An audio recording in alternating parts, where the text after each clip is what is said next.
Саламатсыңарбы балдар? Кыргыз тили сабагы башталды. Сабакка даярбызбы? Сабагыбыз жагымдуу маанайда өтсүн. Мен силерге жагымдуу маанай каалайм.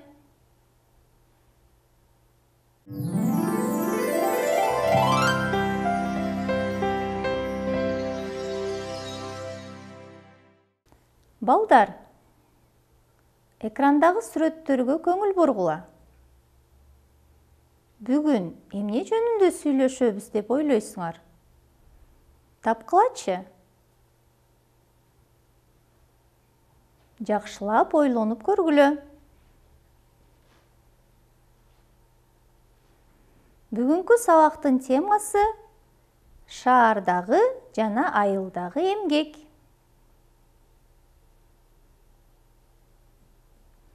Бүгүн сабакта жаңы сөздөрдү үйрөнүп, колдонуп, шаардагы жана айылдагы эмгек жөнүндө сүйлөшөсүңөр.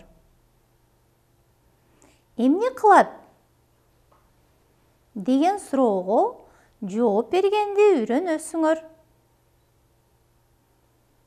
Шаардагы, айылдагы эмгекти айырмалайсыңар. Эмгектин мааниси жөнүндө тыянак чыгарасыңар. Анда балдар, жаңы сөздөр менен таанышабыз.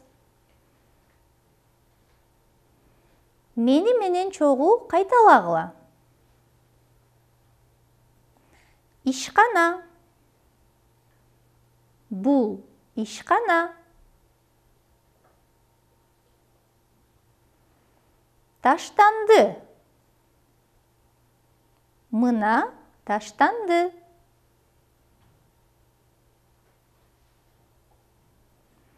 Тигүү цехи. Бул тигүү цехи. Дыйкан. Бул дыйкан. Зыянкеч. Балдар, бул зыянкеч. Көчөт. Мына көчөт. Бул жаңы сөздөр болду балдар. Эми үлгүдөгүдөй кылып сөз айкаш жана сүйлөм түзгөнгө көнүккүлө. Көп таштанды. Таштандыларды тазалык ишканасы тазалайт. Чоң ишкана. Бишкек шаарында ишканалар көп.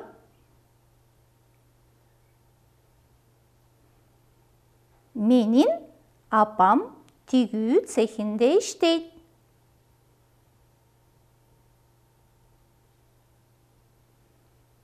Дыйкан жер айдайт, көчөт отургузат.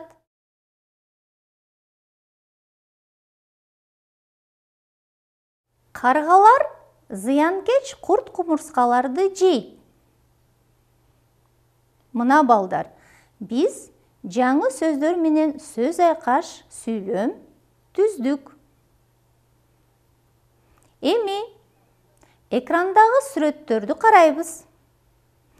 Эмнени көрүп турасыңар? Туура таптыңар деп ойлойм. Бул шаар жана айыл. Шаардагы эмгек кандай болот? Ойлондукпу балдар? Анда асанды угуп көрөлү. Менин эжем Асыл Ош шаарында жашайт. Ал тигүү цехинде иштейт. Эжем кыздардын көйнөгүн тигет. Текст түшүнүктүү болду го деп ойлойм. Сүрөттөр менен берилгендиктен баарыңар түшүндүңөр деп ойлойм. Эми бермекти угалы. Менин байкем Акыл. Бишкек шаарында жашайт. Ал айдоочу. Тазалык ишканасында иштейт. Шаардагы таштандыларды машина менен сыртка ташыйт.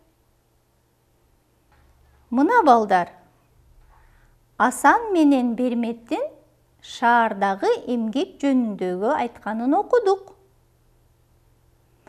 Эми балдар, айылдагы эмгек кандай болот? Шаардагы эмгектен айырмаланабы? Сүрөттү карап ойлонуп айткылачы. Анда силердин божомолуңарды текшерип көрөлү. Сыргак. Мен айылда жашайм. Биздин чакан чарбагыбыз бар. Ал жерде жашылча өстүрөбүз. Мен картөшкө чабам, жаш көчөт отургузам. Чар каргалар биздин жардамчылар. Алар зыянкеч курт-кумурскаларды жейт. Балдар, дагы бир текст менен таанышалы. Жылдыз. Мен дагы айылда жашайм. Менин атам дыйкан. Ал талаада трактор менен жер айдайт. Эгинди сугарат. Анан күзүндө комбайн менен чогултат. Мына балдар, көрдүңөрбү? Шаардагы менен айылдагы эмгек бири-бири менен айырмаланат бекен? Ооба балдар, айырмаланат. Анда кийинки тапшырмага өтөлү. Таблицаны толтургула. Бул тапшырмалар биз жогоруда таанышып өткөн тексттер боюнча берилген. Калтырылып кеткен сөздөрдү ордуна койгула. Силер үчүн оңой эле болот деп ойлойм. Текшергиле балдар. Асыл көйнөк тигет. Акыл таштанды ташыйт. Сыргак көчөт отургузат. Дыйкан жер айдайт. Эгер силер ушундай жазсаңар, анда азаматсыңар. Эми балдар, бир аз эс алып алалы.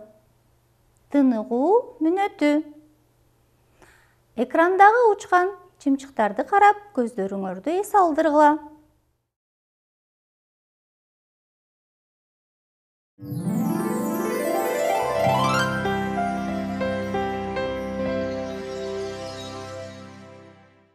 Көңүл бургула балдар. Эмне кылат? Деген суроо үчүнчү жактын ал деген сөзү менен байланыштуу. Ал эмне кылат? Бизге мүчөлөр жардамга келет. А, Э, О, Ö, Ый. Бул мүчөлөрдү эстеп калгыла. Мисалы, ал жер айдайт. Үрөн себет. Эгин сугарат, өстүрөт, орот. Ал эмне кылат? Мүчөлөрдү туура улагыла.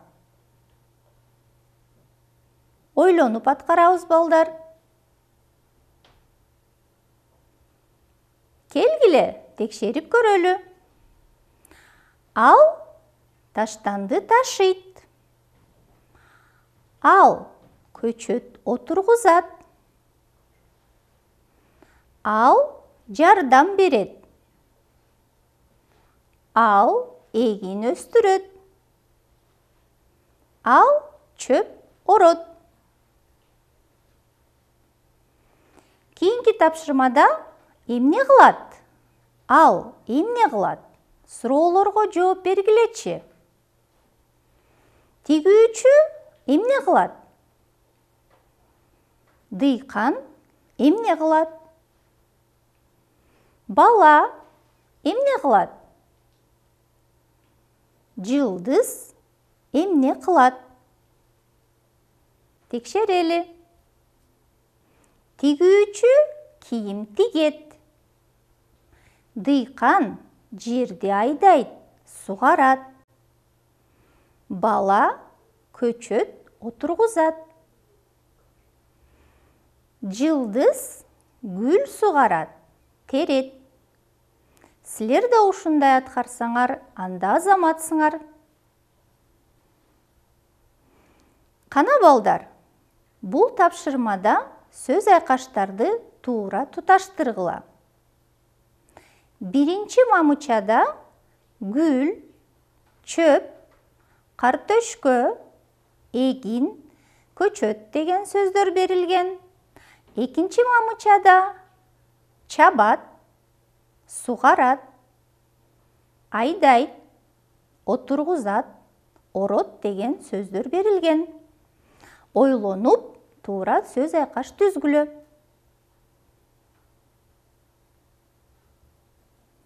Эми текшерип көрөлү. Ал гүл сугарат, чөп орот, картөшкө чабат, эгин айдайт, көчөт отургузат. Эгерде ушундай түзсөңөр, анда туура аткарган болосуңар. Бул тапшырма сүйлөмдөрдү туура түзгүлө. Сүрөттөрдү пайдалангыла. Бизге жайгашкан, көчөсүндө деген сөздөр берилген. Ойлонуп сүйлөм түзгүлө. Текшергиле балдар. Тигүү цехи Калык Акиев көчөсүндө жайгашкан. Сүйлөм туура болсо, азамат болосуңар. Кийинки сүйлөмдө тигишет, ак өргө деген сөздөр берилген. Сүрөттөрдү пайдаланып, туура сүйлөм түзгүлө. Текшеребиз. Ак өргө ишканасы улуттук кийимдерди тигишет. Бул туура сүйлөм.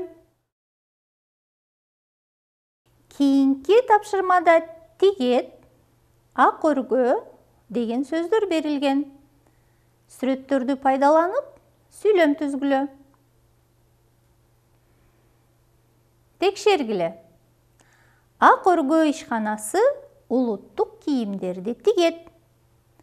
Эгер ушул сыяктуу түзсөңөр, анда туура. Таштабагыла. Бул сөздү сүрөт менен байланыштырып, туура сүйлөм түзгүлө. Текшергиле балдар. Таштандыны көчөгө таштабагыла. Эгерде сүйлөмүңөр туура түзүлсө, анда азаматсыңар. Кана балдар, эмнени үйрөндүк? Текшерип көрөлүчү. Бул кайсы жердеги эмгек?